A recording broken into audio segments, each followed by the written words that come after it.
¿Qué tal, camaradas Illuminatis? Bienvenidos a este su espacio favorito de conspiración, terror, misterio y cosas muy frikis. Les saludo a su amigo y camarada, el señor Gorrito de Aluminio. Y conmigo se encuentra mi amigo y hermano Don Tatalaca. ¿Qué te parece la presentación? Ya todo un don. Ya me lo gané.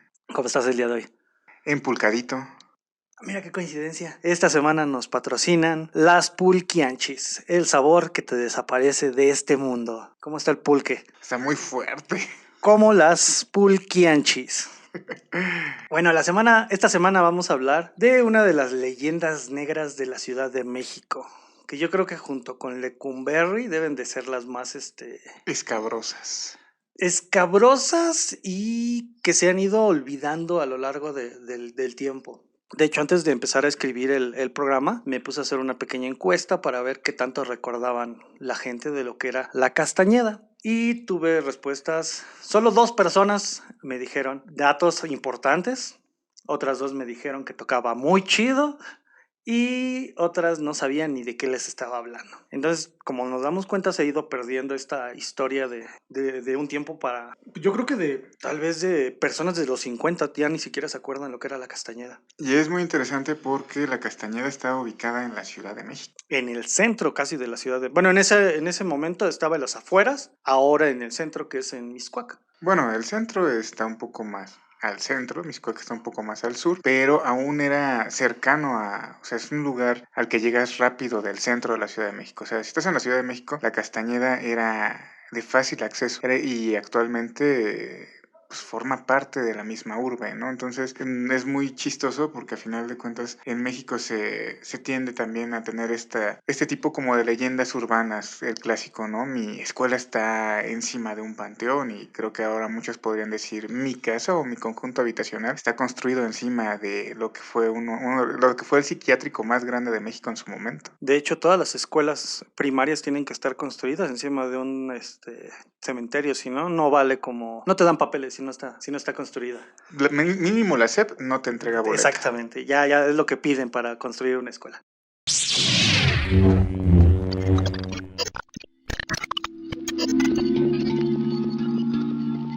El 10º informe es una regla que se vale del sentido común, la cual especifica que en el momento en el que 9 informes tengan una hipótesis igual, el 10º tiene la obligación de defender la postura contraria e ir en contra de la mayoría, incluso si no está de acuerdo con ella, con la única finalidad de estar preparados ante cualquier eventualidad o alguna situación improbable.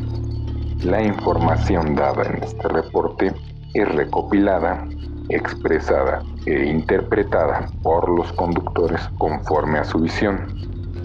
Si no estás de acuerdo con este informe, puedes redactar el onceavo.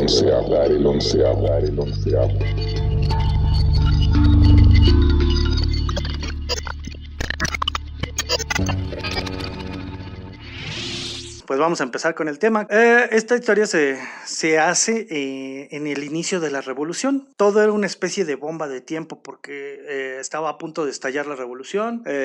Porfirio Díaz andaba regalando dinero por todos lados porque estaba construyendo la modernidad del país.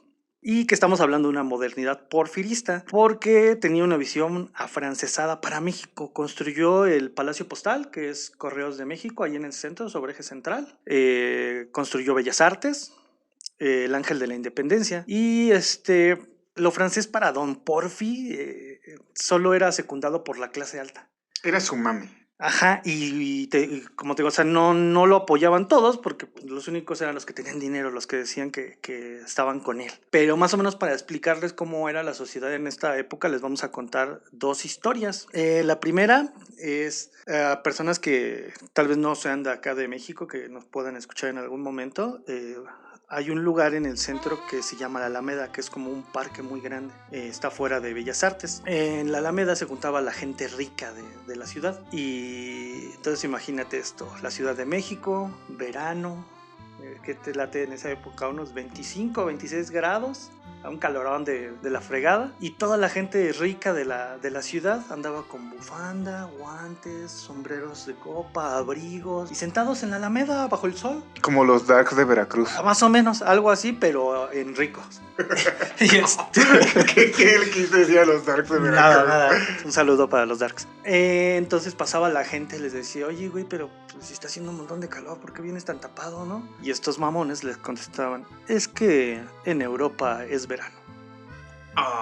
Imagínate el grado de que querían ser tan afrancesada la clase alta que se vestía en épocas de calor como si fuera invierno. Con tal de parecer europeos. Exactamente. Como los Darks.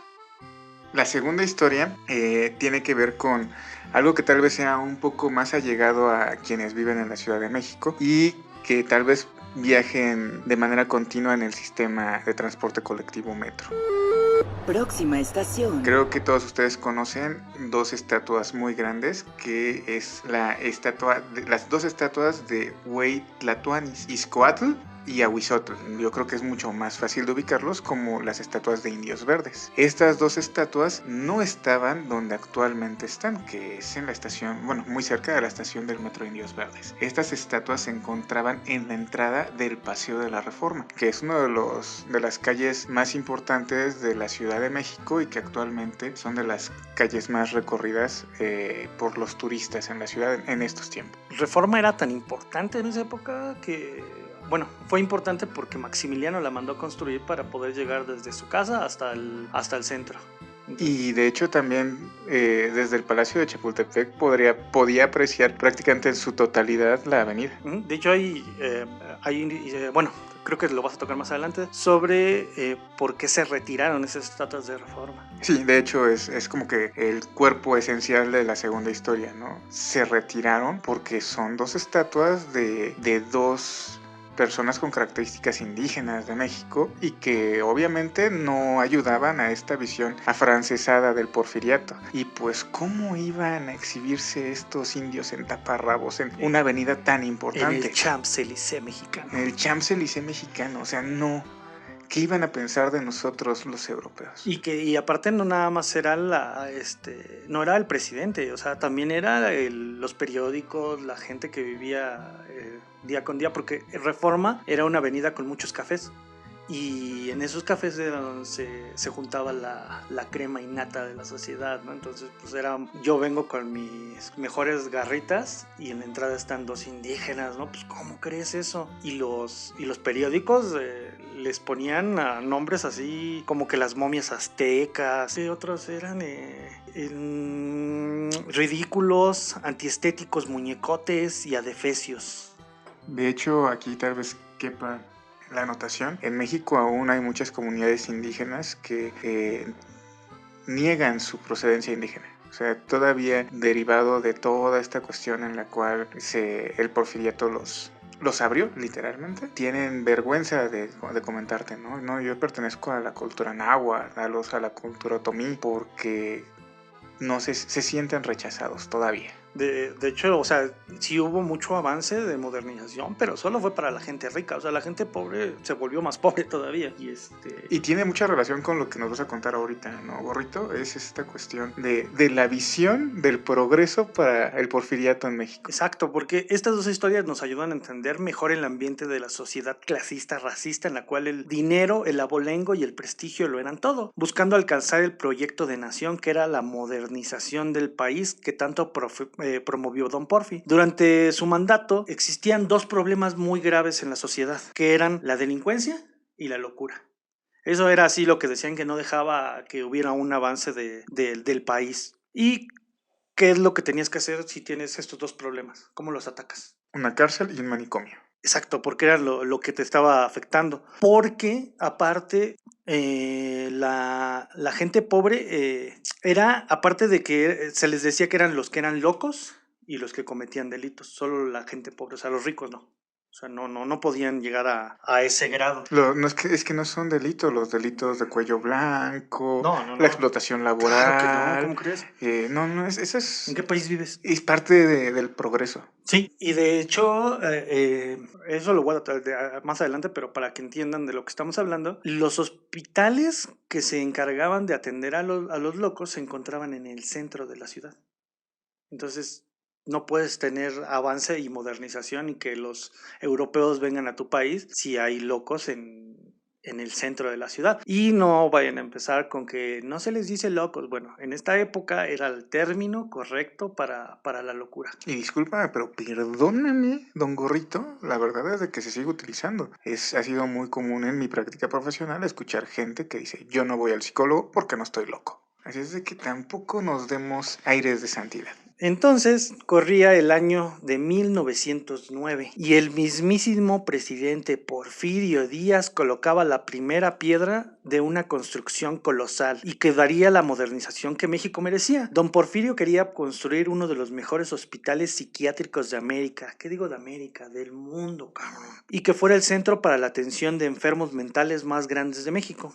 Un año después, el sueño estaba terminado. Bajo la supervisión del ingeniero Porfirio Díaz, yo le digo Junior, aunque no es Porfirio Díaz nada más porque es hijo. Es que no sabes quién soy, güey. O sea, es el Junior. Soy Porfirio Díaz Jr. Como eso no ha cambiado hasta hoy, que a los mismos hijos, parientes, le siguen dando proyectos de los presidentes o del gobierno. Y bueno.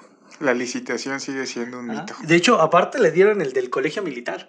También le dieron al del colegio militar. Entonces, tú dime si no era el Nepotismo. El nepotismo. El 1 de septiembre de 1910, el mismísimo presidente, acompañado de la crema innata de la sociedad, o sea, la aristocracia porfiriana. Los que se vestían de invierno en verano. En verano, exactamente. Daba inicio a la utopía, con el nombre de la Castañeda, el cual debe su nombre a la hacienda donde fue construida, y esta vez a los árboles de castaño que había en esta zona. Por eso se le llamaba la hacienda se llamaba La Castañeda y solo heredó el nombre, no hubo otra Pero en razón. esta hacienda, ¿qué se sacrificó en esta hacienda para poner este manicomio? Ahorita vamos a llegar a eso, porque a muchos les va a dar coraje, ¿no? Era una hacienda pulquera. Se perdió demasiado. El Mixcoac fue construida en las afueras de la ciudad porque, según alguien le dijo que el clima ayudaba a la salud de los pacientes. Les hubieran dado un pulmoncito y yo creo que les hubiera hecho mejor que el clima que decían. Un curadito de guayaba los hubiera puesto al tiro. Pero detrás de esto, para evitar la propagación de los males que evitaba el avance social, existían otras intenciones que no se decían en voz alta. Una era construir los hospitales, cárceles, hospicios, manicomios, para que funcionaran como las nuevas delimitaciones de la ciudad. O sea, no nada más era aparte de sacarlos del centro, se les ponía en las orillas para que creciera hasta allá la ciudad, para que fuera más grande, y que de hecho ahorita ya está Mixcoac, ya está comida por toda la Ciudad de México. O sea,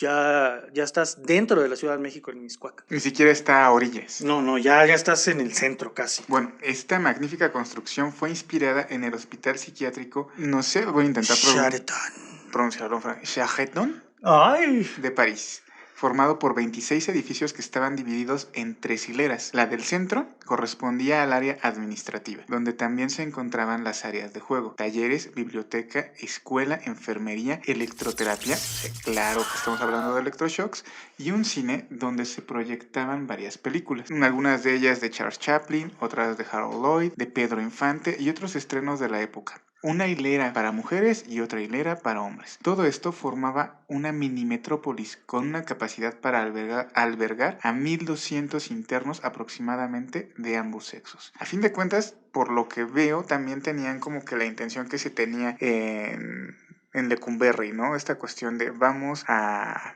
rehabilitar, pero desde una visión demasiado, ¿cómo decirlo, don Gorrito de Aluminio? ¿Clasista? Es que era más como la onda de vamos a hacer un buen hospital, vamos a hacer una buena cárcel para la gente pobre porque es la que nos necesita más. Porque es lo que necesitamos para avanzar. Porque aparte es lo que siempre me molesta de los proyectos, ¿no? Este buen pedismo de sí, solo falta esto para salir adelante. Yo creo que son los pobres y los locos. Y nunca se van al problema medular, ¿no? Y que aquí dicen que los pobres y los locos solo eran, los locos y los ladrones solo eran gente pobre. O sea, la gente rica no podía Y hacer eran ese tipo de pobres porque cosas. habían escogido ser pobres. Tú cuando naces te preguntan, ¿quieres ser pobre o rico? No, Pues es yo que... mañana quiero ser rico, güey, Sí. pero yo creo que me voy a aburrir en 15 días y volveré a ser pobre. Sí. Y de hecho, es lo que les decía, o sea, era tan mala la visión que daban al pueblo, al centro histórico, que por eso es que sacaron del corazón del centro estos dos lugares. Como lo mencionaste, en ese entonces Mixcoac era las orillas de la Ciudad de Ujú. México. Aunque actualmente no sea en lo más mínimo una orilla, en ese entonces lo era la orillita de la Sí, ciudad. de hecho, ni siquiera era... también fue como decir, no tenemos un lugar especializado para meter a estos locos, ¿no? Porque los únicos que se encargaban eran el hospital de San Hipólito, que está a un costado de la iglesia de San Juditas, ahí en el centro. Y el hospital del Divino Salvador. Cabe mencionar que esa no es la iglesia, No. iglesia oficial de San Juditas. Se la adjudicaron, pero no es de San Juditas. Y el Hospital del Divino Salvador, que era el de La Canoa. No sé si ubicas bueno, ya no se llama Canoa la calle, ¿no? Pero ahora es lo que es se me fue el nombre de la calle. ¿Dónde venden los libros? Ah, Donceles. Sí, de hecho no era Donceles, se convirtió en Canoa se convirtió en Donceles y ahí estaba el hospital. Ese era el hospital de mujeres. Los que no conozcan la calle de Donceles, quien no sea de la Ciudad de México y sea de algún otro estado de México, o si algún día nos llegan a escuchar en otro lado, en el centro de la Ciudad de México hay una calle donde se venden libros de segunda mano y que es muy famosa, y la calle se llama Donceles. Esta calle también ha sido... digamos que un ícono con respecto a muchos cuentos y muchos relatos, ¿no? Uno de ellos, de los más importantes, Aura, no sé si lo ubique, Don Gorrito de Aluminio. Uh-huh. Una historia, yo digo que es el libro en primera persona, tipo Call of Duty de los libros de terror. Un muy buen libro que está ubicado en la calle de Donceles. Bueno, toda la historia se desarrolla ahí. En esa misma calle, si mal no recuerdo, vive un escritor que me agrada mucho porque la mayoría de sus relatos están ubicados en la Ciudad de México, e inclusive tiene relatos muy interesantes con respecto, bueno, donde utiliza la Castañeda, que es Bernardo Esquinca. También en algún momento le presté esos libros, no sé si lo recuerda. Sí, de hecho pero ya en las torres de Mixcoac donde sucede la historia. Bueno, eso lo retomaremos un poquito más adelante. Entonces, pues era sacarlos del centro para mandarlos a las orillas, quitar esta parte que se veía mal en el centro histórico y expandir la ciudad. Hasta ahorita eso era lo que querían hacer, plan, ¿no? Ajá. Pero ellos vendieron la idea de que vivían en condiciones inadecuadas, pero la verdad es que consideraban peligroso tener a tantas personas enfermas. No dudo que hasta pensaran que era contagiosa la locura. Y así se llamó. Y de eso se trata también uno de los cuentos de Bernardo Esquinca. Y por eso urgía sacarlos de ese lugar. Recuerden que estamos hablando de una sociedad que iba como gordita en tobogán en busca de la modernización, una sociedad clasista y mamona que no quería tener cerca a los enfermos mentales. La intención del gobierno para crear la Castañeda era propiciar el ejercicio profesional de la psiquiatría, además de atender las necesidades de los pacientes psiquiátricos y mejorar su calidad de vida, y que a su vez ofreciera las funciones de hospital y asilo. A diferencia de los hospitales ya existentes donde los pacientes se encontraban mezclados sin importar su patología, la casta, para los cuates, quería hacer una revolución en este aspecto. Buscaría dividir a los enfermos por diagnóstico, algo así como tener una especie de museo de la locura, donde se pudieran ver y tratar los males que afligían cada vez más a la sociedad. Todas las instituciones que contaran con locos en sus instalaciones, como lo comentó San Hipólito, el Sagrado Corazón, deberían de haberlos canalizado en su momento al nuevo manicomio general. La mayoría de los pacientes que llegaron a la casta presentaban problemas de epilepsia. Más adelante explicaremos qué es ¿qué es la epilepsia o qué es un epiléptico? Esquizofrénicos, megalómanos y con delirios de persecución y ansiedad. Porque la idea que tenemos ahora de epilepsia es aquellas personas que empiezan a convulsionar por un problema que tienen de que no segregan un tipo de químico, creo. En ese entonces les llamaban el pequeño mal y el gran mal, si no me acuerdo. Y la epilepsia en ese momento no era lo que hoy conocemos como epilépticos, pero más adelante lo explicamos para que vaya teniendo razón de ser toda esta historia, ¿no? Entonces la beneficencia pública mandaba camiones a la calle y sin discriminar estos agarraban parejo, levantaban a todos los que anduvieran vagabundeando y no pudieran demostrar un domicilio fijo. Eran llevados a la Castañeda por ser inadaptados sociales. Muchos de los indigentes que llegaban al manicomio venían con un grado alto de desnutrición, deshidratación y alcoholismo. La mayoría llegaba a tener una estancia de unos cuantos meses y ya los dejaban ir, ¿no? Definitivamente no sé, entonces tú y yo no podríamos haber salido a la calle un domingo. No, pues si pudieras demostrar que vivías en algún lugar, ya te había salvado. No podemos. Pero, bueno, me imagino, güey, que estas personas, el que te agarraran estos camiones estaba mejor que vivir en la calle, porque por lo menos ya tenías aseguradas en esos meses que estuvieras ahí 2 o 3 comidas al día en lugar de no comer nada y de estar seguro cuando dormías, porque pues no vives en la calle, ¿no? Por lo cual creo que era un precio justo para pagar de parte de los vagabundos al subirse a los camiones. Sin embargo, sí, bueno, es un poco complicado y tú y yo lo sabemos, el trabajo con gente en situación de calle. Muchas veces para ellos resulta de alguna manera muchísimo más viable el vivir en la calle que el ofrecerles un lugar donde estar. Sin embargo, pues estamos hablando de otras épocas. Y también la Secretaría de Asistencia contribuía con su cuota a la Castañeda, porque pues cómo vas a llenar ese lugar tan grande y si no creo que haya tantos locos en la ciudad, ¿no? Entonces, ¿qué haces? Pues empiezas a agarrar parejo, ¿no? Y las familias que sospechaban que de algún problema mental en algunos de sus miembros acudían a la casta para buscar ayuda, mientras que otros solo buscaban deshacerse de algún familiar incómodo. Supongo que en algún momento vamos a contemplar los diagnósticos de enfermedades mentales de esa época, ¿verdad? Exactamente. Porque no es lo mismo un DSM-5 y un CIE-10 a lo que manejaran en ese entonces. Exacto. Y está bien interesante toda esa onda porque si lo vieran ahorita, ¿cómo se llama? Los derechos humanos ya hubieran cerrado la casta si fuera en esta época. Es más, con todo lo que tiene esta sociedad, yo creo que no hubiera durado mucho tiempo abierta la Castañeda. Otra manera era de deshacerte de algún familiar incómodo, era metiéndolo a la Castañeda. Sí, por eso te preguntaba, porque lo más seguro es de que el esposo machista y misógino veía que su esposa empezaba a tomar las riendas de su vida. No, es que tiene histeria, tiene algún problema del útero, métanla a la casta rápido, por favor. Y pues esto se dio muchas veces, aunque parezca broma, se dio muchísimas veces en la Castañeda. Pero bueno, por medio de un juicio de interdicción también podían meterte a la Castañeda. No sé si sepan ustedes o tú, Totalaca, lo que es un juicio de interdicción. Es cuando demuestran que no son mentalmente... que no se pueden ser responsables de ellos, por decirlo así. Bueno, de hecho, todas las personas que tienen algún tipo de discapacidad intelectual no tienen ningún tipo de derecho como mayor de edad. O sea, si ellos cumplen 18 años, siguen siendo menores de edad. O sea, aunque tengan 30, 35, si tienen algún tipo de discapacidad, ellos siguen, no tienen esta parte de tener derechos como cuando cumples 18 años. Entonces, lo que hacían las familias era decir, ¿sabes qué? Este cuate tiene todo el dinero, mis papás le dejaron todo el dinero a mi hermano, pero voy a decir que tiene discapacidad o de que está loco en este momento, porque está loco, para poder quitarle ese dinero y meterlo a la cárcel. Y como no tiene dinero a la casta, también muchos fueron a la cárcel, ¿eh? Sí, de hecho era el basurero de la sociedad y no con respecto a que realmente fueran criminales o locos, sino con respecto a lo que le convenía a la sociedad en ese entonces, ¿no? Quiero entender entonces que el juicio de interdicción es un juicio que se celebra para poder demostrar que una persona tiene una discapacidad y en ese sentido quitarle sus derechos. Ahora es al revés. Ahora un juicio de interdicción lo pueden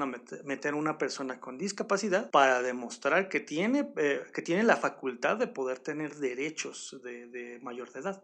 Entonces ahora es lo contrario, pero en esa época era, si tienes alguna discapacidad o estás loco, ya no tienes ningún tipo de derecho. Me imagino el diagnóstico en ese entonces que sí debió de haber sido. Se diagnostica loco a fulanito de tal. Por ende, puede usted quedarse con su propiedad. Sí, y era más como tú te vas a hacer cargo de su propiedad porque él no tiene ningún tipo de... Tú quedas como albacea. Exacto, como albacea, pero pues ahora sí que no lo puedes dejar Era más como, si tú tienes el control del dinero de la familia, no vas a saber cómo manejarlo y te lo vas a acabar y nos vas a dejar a todos pobres. Entonces, ¿qué vamos a hacer? Pues te vamos a meter al manicomio y nosotros poder hacernos cargo porque nosotros sí podemos hacer este manejo del dinero. Que muchas veces yo creo que la persona ni siquiera tenía locura, pero era como pues para quitárselo nada más de encima. Sí, Y sí. en esta época había que cuidar el patrimonio, ¿no? Y el cómo te veía la sociedad, porque pues también no era como que pudieras quedarte sin dinero porque ibas a dar al manicomio por no tener dinero. Yo creo que también en esos entonces alguna persona con discapacidad caía ahí, ¿no? Exactamente. Síndrome de Down, autismo, Exacto. todas estas cuestiones en un psiquiátrico. Que va a sonar bien feo, pero a las personas en esa época, a las personas que tenían algún tipo de discapacidad, se les llamaba idiotas. Así, con todas sus letras. Ese era el término médico El diagnóstico. para las personas que tenían algún tipo de discapacidad. Bueno, entonces, nada más como recapitulando, si lograban demostrar que estabas loco, pues perdías todos los derechos sobre ese dinero, o sobre las propiedades, o sobre aquello que estuvieran de lo que fueras tú el dueño. Aparte de que supongo que en esos entonces México no se diferenciaba mucho de la actualidad con respecto a corrupción. Exacto, no ha cambiado mucho esta parte, ¿no? La casi nula cultura por la salud médica y la corrupción del país facilitaba que casi cualquier persona pudiera ir a dar al manicomio. Recuerden el peso que tenía la sociedad burguesa en esta época, que pudieron quitar unas estatuas que estaban ahí desde hace años, ¿no? La policía llevaba a los delincuentes que en ocasiones fingía locura para no ir a la cárcel. Esto sigue pasando, sin embargo, es muy difícil actualmente ya, pues obviamente por los manuales diagnósticos y el avance de las ciencias psiquiátricas, psicológicas y neurológicas, pues no facilita que se dé esto. Es como la película, ¿no? De Jack Nicholson, la de Atrapado sin salida. Exactamente. Que es como más o menos lo mismo que pasaba, ¿no? O sea, este cuate para no ir a la cárcel decidía fingir locura para empezar a estar en el manicomio. Pues yo creo que es más fácil escaparte de un manicomio que de una cárcel. Como psicólogos es de las películas de cajón que nos dejan ver durante la carrera. E inclusive también tiene una de las escenas más parodiadas, creo que la parodia más recordada es la de Los Simpson cuando Barney sí. destruye el lavabo y se escapa creo que es un hospital, algo así, Y ¿no? que está el jefe indio, ¿no? Y lo saluda y él también saluda y dice, no, pero si no había hablado en años, pues es que nadie me había saludado. Nadie me había dirigido la palabra, jefe. Hola, jefe. Hola. Ya era hora de que alguien me saludara. Al ser una institución pública, no podía darse el lujo de rechazar a nadie. Para cumplir, pues, podían retenerlos por un rato, pero esto solo era para revisar que realmente no tuvieran nada o no cupieran los fantásticos diagnósticos de esos entonces y ya después dejarlos ir. Había que cumplir una cuota. La institución tenía que cubrir una cuota. O sea, pues eres de gobierno, no nada más vas a tener loquitos, decía. Y no se escapaba de la burocracia. Lo que pasa actualmente en todas las instituciones gubernamentales, reciben oficios, reciben gente, aunque no sea su labor, pero no voy a hacer la llamada, es que después vaya a haber un problema, tú recíbelo y ya en unos días vemos si le damos trámite o se atiende. El manicomio general de la Castañeda constaba de una plantilla con 355 empleados. Eran un buen. Sí, y más si tomas en cuenta que el albergue estaba diseñado para tener a 550 internos, de los cuales los hombres era la población dominante. Entonces, teniendo en cuenta que en ese entonces eran 550 versus 355 empleados, era muchísima gente la que estaba trabajando ahí para el número de inquilinos que tenían en ese Para ser una institución de gobierno, me parece que tenían bastantes empleados. Privada, o sea, yo he escuchado que hay instituciones, asociaciones civiles que se dedican a trabajar con niños con discapacidad que tienen a un profesionista por mínimo 20 chicos. Exacto. Entonces está siendo una institución pública, pues sí tenía una gran plantilla. Sí, con pacientes bien diagnosticados gracias a una buena batería de pruebas psicológicas, entrevistas y toda aquella parafernalia que se esperaba tuvieran un nosocomio de primer mundo, como se esperaba de esta utopía llamada La Castañeda, nos regalaba un catálogo de enfermedades mentales tan bien estudiadas, sustentadas y con tratamientos de última generación. El DSM-5, el CIE-10, ahorita estarían chillando por tener ese tipo de diagnósticos. Yo me imagino sus ¿cómo se les dice? Sus sus criterios diagnósticos, ¿no? Exacto. Yo recuerdo mucho el trastorno de estrés postraumático que te exige la permanencia y la existencia de ciertos síntomas para poder diagnosticar, ¿no? Entonces, me pregunto ahorita cómo sería el diagnóstico, por ejemplo, de la homosexualidad. Usted está diagnosticado como homosexual. Pues de hecho en esa época sí eran diagnosticados como homosexuales, Está diagnosticado como indígena, como prostituta, como vagabundo, como epiléptico. como ninfómana. ¿Cómo? Yo creo que las ponían en un espacio especial a las ninfómanas y a los No ninfómanos. lo dudes, no lo dudes. Sí. Y como neurótico. Como alcohólico. Entonces, Imagínate, está diagnosticado con alcoholismo. está diagnosticado con alcoholismo. Hola, yo soy tal. Hola, tal. No creo que haya sido así en esos entonces, ¿verdad? No, que pasaban a tribuna, ¿no? Dicen. Sí. A decir, no, y tú eres un culero. No, perdón. No sé por qué sabemos eso. Bueno, este tipo de diagnóstico, bueno, estas personas, estos eran los pacientes que deambulaban por la Castañeda, con este tipo de diagnósticos. Pero como hasta entre los locos hay patologías, ¿eh? ¿Checaste el juego de palabras? No te lo voy a aplaudir. Palabra perro, razas, pacientes, ¿eh? Está bien ya. La institución, siendo fiel a su idealismo revolucionario, al que le debía su nacimiento, separó, o bueno, más o menos intentó separar a sus internos en varios pabellones, los cuales eran. Entonces, les vamos a decir más o menos cómo estaban los pabellones que tenían en la Castañeda, ¿no? Por lo menos estos son algunos pabellones que estaban en los primeros años. El pabellón de pacientes distinguidos. Bueno, aquí se alojaba, y ojo con la palabra, alojaban, no estaban retenidos. Internos. Exactamente, no. Los miembros de las familias ricas que no fueron remitidos por la policía y pues tenían derecho a este pabellón, básicamente porque la institución, aunque era pública, pues recibía una ayudadita de los familiares del interno, ¿no? Así como, pues, trátamelo bien, ¿no? Una mensualidad, más que una ayuda, era una mensualidad que tenían que dar. Digámoslo, que tenían privilegios, que eran evidentes, o sea, los demás pacientes no tenían los privilegios que este pabellón tenía, ¿no? Básicamente porque pagaban una mensualidad. El más visible era el uso de uniforme, el cual ni siquiera estaba a discusión, ya que no tenían que utilizarlo. En su lugar usaban su ropa casual. Una enfermera que estaba a su disposición las 24 horas del día, tenían un cuarto privado, todos sus objetos personales, libreros, bibliotecas o algunos casos pianos o cualquier otro objeto que decidiera llevar en su alojamiento, ¿no? En el Archivo Nacional de la Nación. En el Archivo General de la Nación era Lecumberri. hay fotografías de la Castañeda, pero pues no cualquiera puede ir y verlas. Esto nos basamos en un libro que habla sobre que fueron tiene la información, al final les doy el nombre del libro para que lo puedan checar porque sí está muy bueno. Hace muchos años en el Museo del Estanquillo en la Ciudad de México hubo una exposición fotográfica acerca de Lecumberri y muchas de esas fotos estuvieron ahí, pero pues hasta donde yo sé era una exposición temporal y no se ha vuelto a dar la oportunidad de visitarla. Sí, de hecho aquí las fotos muestran a las personas ricas vestidas como si estuvieran en la calle, en su casa, con abrigos y guantes y bufandas, ¿no? Y aquí cabe otra anotación friki. No sé si alguna vez has tenido oportunidad de ver una película que se llama Hombre mirando hacia el sudeste.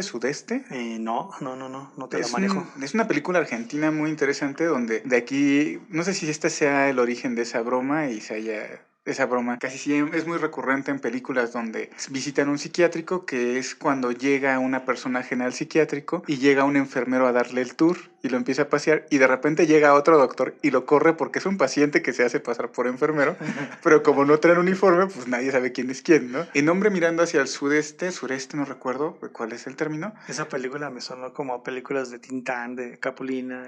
Pero es un chiste muy recurrente, muy recurrente. Se trata de un paciente que en los recesos o cuando sale al patio siempre está mirando hacia el sureste. Y él dice que está intercambiando información porque es un extraterrestre. Y pone en tela de juicio al psiquiatra porque le empieza a dar datos muy toscos con respecto de dónde viene, a qué viene, y parece todo menos un loco. Justo eso te iba a preguntar. ¿Y quién decía que era un loco? Y espera, porque hay una adaptación de esa película gringa, como debe de ser, como siempre pasa, es tal cual, pero se llama K-Pax.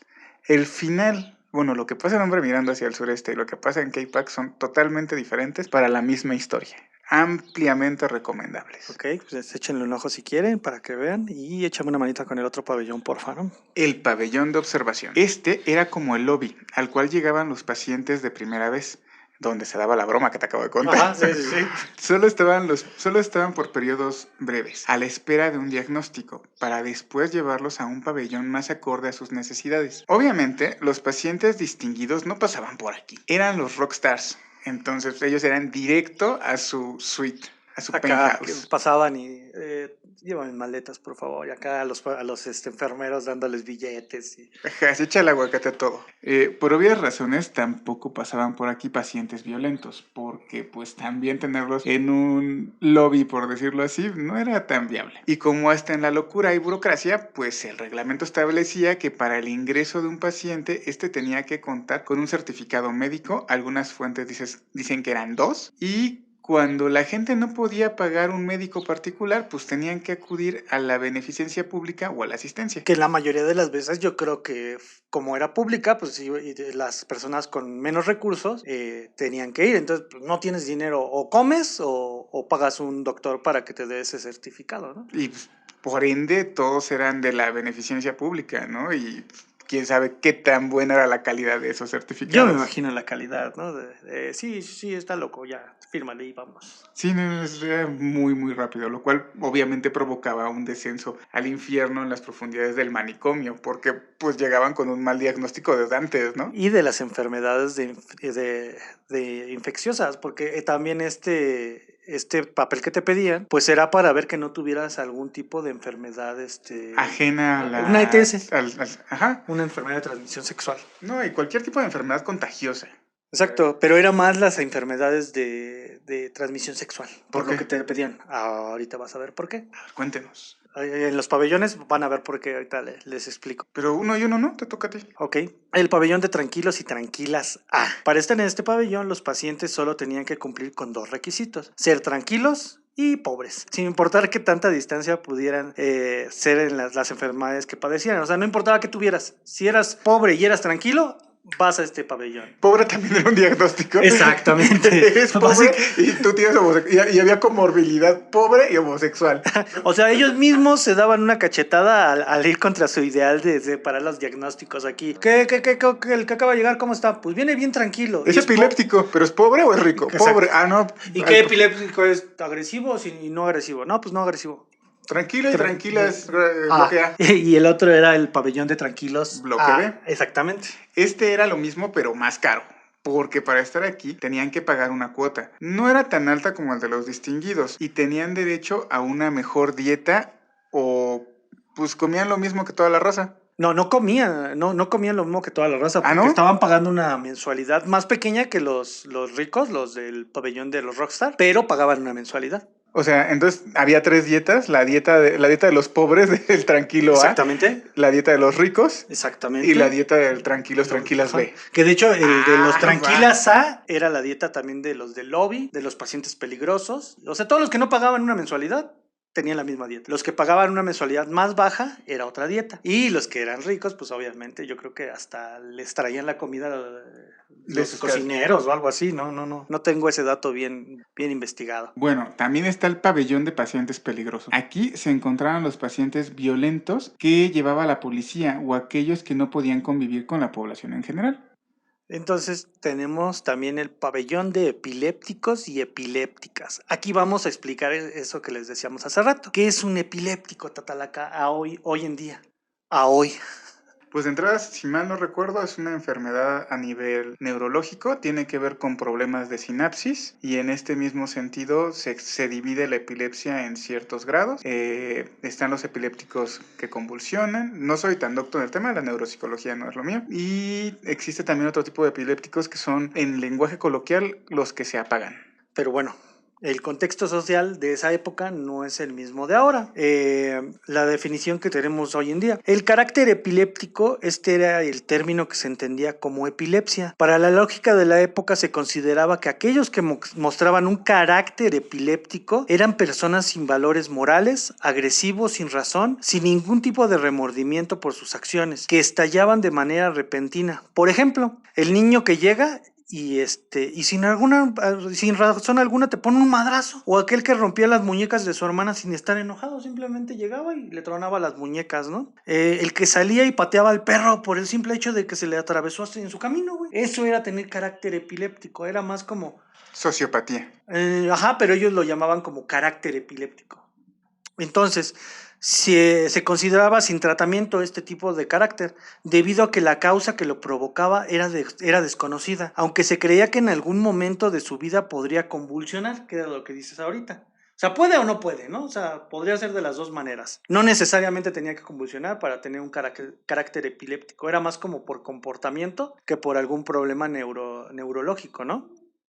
Y se consideraba que eran proclives a la violencia y al crimen, algo así como la maldad encarnada, que era propia de los degenerados, que en la mayoría de los casos se presentaba en las personas pobres. Acuérdense que la delincuencia era uno de los frenos para el avance del país. El ser de carácter epiléptico decía que eras pobre y que eras agresivo y que tenías tendencias a robar, a matar y a todo este tipo de agresiones, ¿no? Entonces esto era como una escalerita.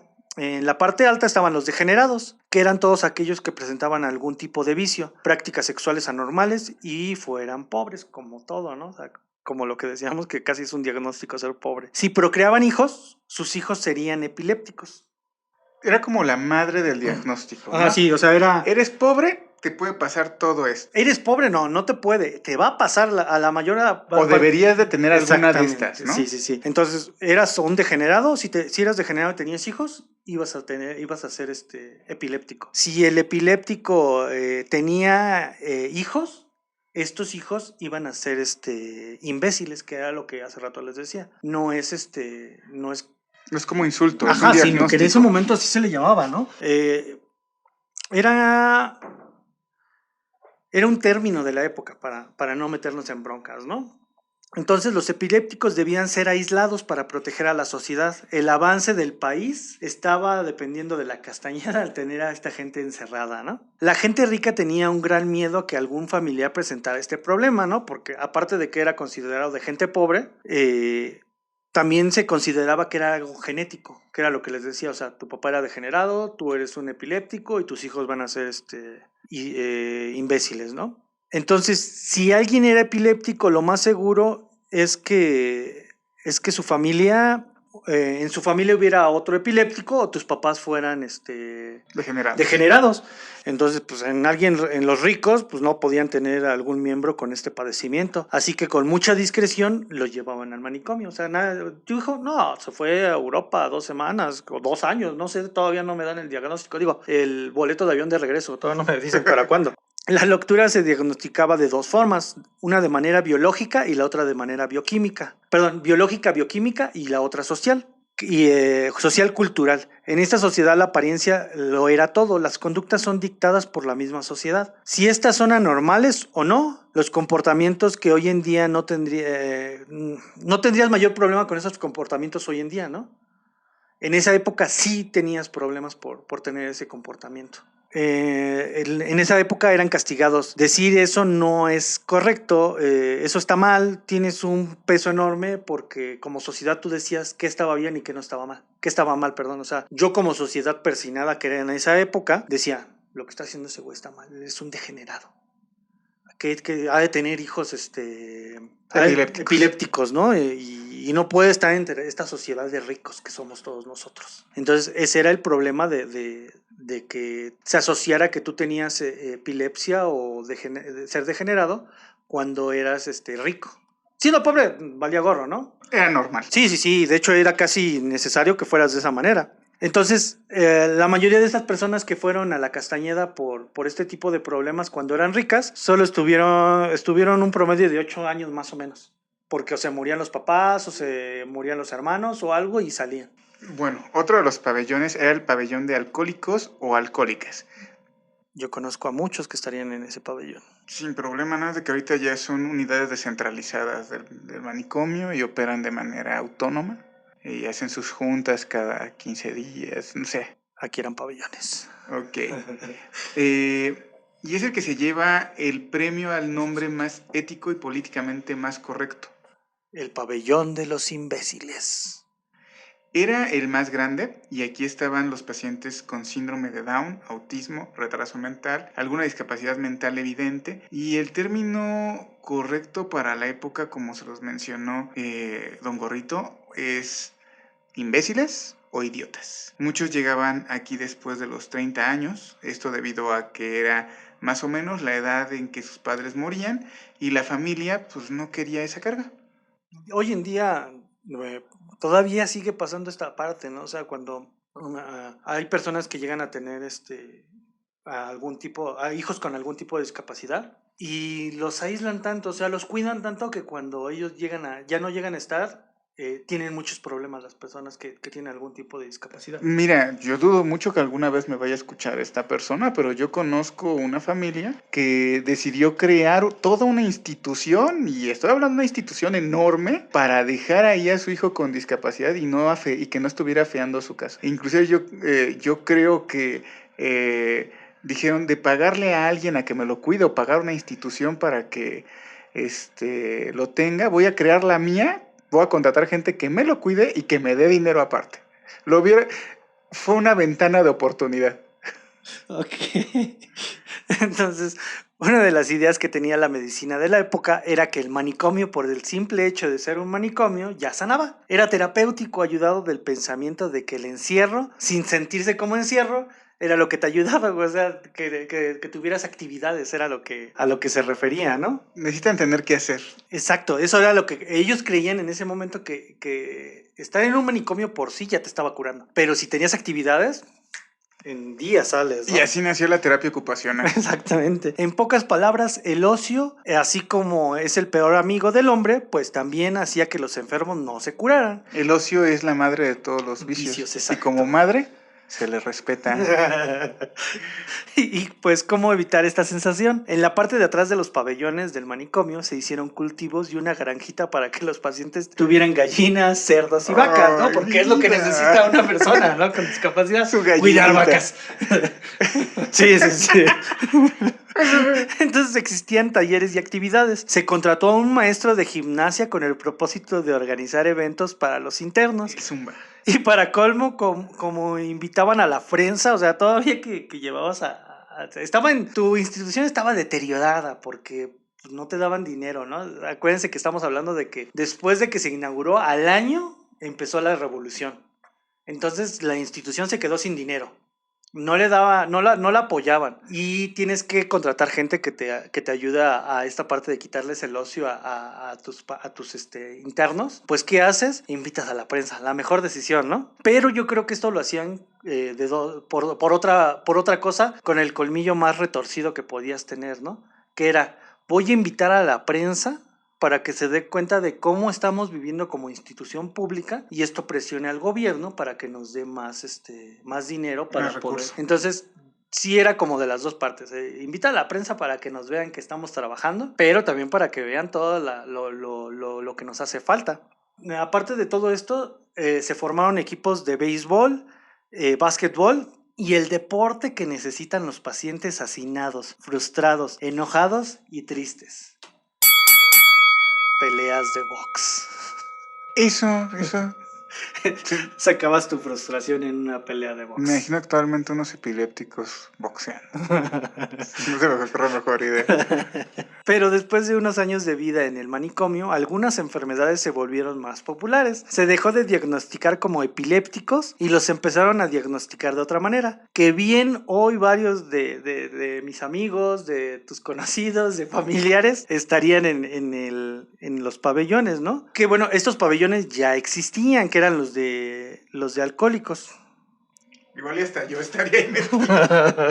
Yo creo que sí. Entonces, ya existían los pabellones, pero se hicieron más famosas estas enfermedades ahora, ya eran como más comunes, o sea, cambiaron los estándares otra vez, en los cuales los hombres eran diagnosticados como alcohólicos y las mujeres como histéricas, que yo creo que vamos a hacer un mini reporte de esta situación de las mujeres histéricas en la época de la Revolución y a lo largo de México, porque sí está bien canijo cómo se trataba a estas mujeres. De hecho, ya lo hemos platicado, ya me habías compartido esta inquietud y me quedé mucho pensando en los procedimientos que tenían que llevar a cabo, y no es por ser mal pensado en nada, pero casi te juraría o te podría asegurar que muchos de esos procedimientos se siguen manteniendo a la actualidad, sabiendo que ya no son procedimientos, pero que se tienen que hacer. Sí, lo más seguro es que sí. Entonces espérenlo o si les gustaría escucharlo, pues ahí platíquenlo, ¿no? Entonces, este tipo de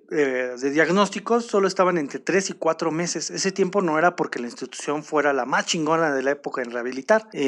La razón era que no se contaba con recursos y no querían más población. Lo que les importaba era librarse de pacientes lo más rápido posible para que no generaran perpetuidad. Por ejemplo, un borracho que hacía un escándalo en la vía pública y lo apresaban, no iba a la cárcel, sino al manicomio. A mi parecer, creo que es la peor cruda que podrías tener en meses, güey. O sea, te pusiste una peda ayer en la noche y al otro día amaneces con cruda en el manicomio.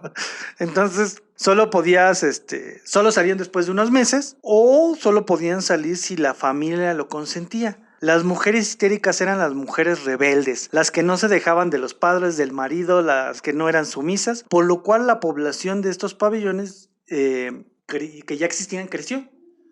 O sea, si tú eras alguien que decía, ¿sabes qué, mija? Tú te vas a ir a estudiar a Europa. No, papá, yo no quiero. ¡Ah, estás histérica! En el mejor de los casos. Exacto, sí. O sea, mija, es que papá, no me quiero casar, quiero estudiar. No, estás histérica. Exacto, tienes que ir al manicomio para que te arreglen esa parte, porque ¿cómo que no te quieres casar? Una señorita de esta época no debe de pensar así. Entonces, la policía, las cárceles y las escuelas correccionales, el Tribunal de Menores también aportaron inquilinos en esta etapa, ¿no? Los menores infractores y delincuentes con posibles desórdenes mentales, pero muchos de estos casos eran delincuentes que buscaban evadir sus responsabilidades penales, que era lo que decíamos hace rato, ¿no? Pero en este caso eran menores de edad. ¿Se acuerdan de la película de Atrapados sin salida? Aquí es un adulto, pero estos eran niños. O sea, imagínate como niño estar en un psiquiátrico. Y yo quiero creer que en ese entonces también las leyes para adolescentes estaban inexistentes o en pañales. Aquí se empieza a ligar la Castañeda como un lugar asociado al control social, al castigo y a la corrección. De cierta manera, pues es cuando digamos que empiezan a fusionarse estas cuestiones legales penales con estas cuestiones médicas, psiquiátricas, neurológicas. Que yo creo que aquí es donde se empieza a como más a marcar esta parte de la leyenda negra de la Castañeda. Así es, pero me parece que eso ya conformará parte de la siguiente parte de este expediente, de este informe, y creo que es hora de dejar hasta aquí este episodio. Sí, la verdad es que todavía faltan un poquito de cositas que están muy interesantes para terminar de explicar por qué se volvió una leyenda negra, ¿no? El por qué se llegó a ocultar en algún momento la información. Y hasta hoy, pues ya no hay memoria histórica de esta parte. Digamos que eso ya es la parte del 10º informe. Los otros 9 informes hablan de un hospital avanzado para su época y vanguardista dentro de las artes del diagnóstico y el tratamiento para enfermos mentales y los impedimentos del avance del México que vislumbraba un primer mundo.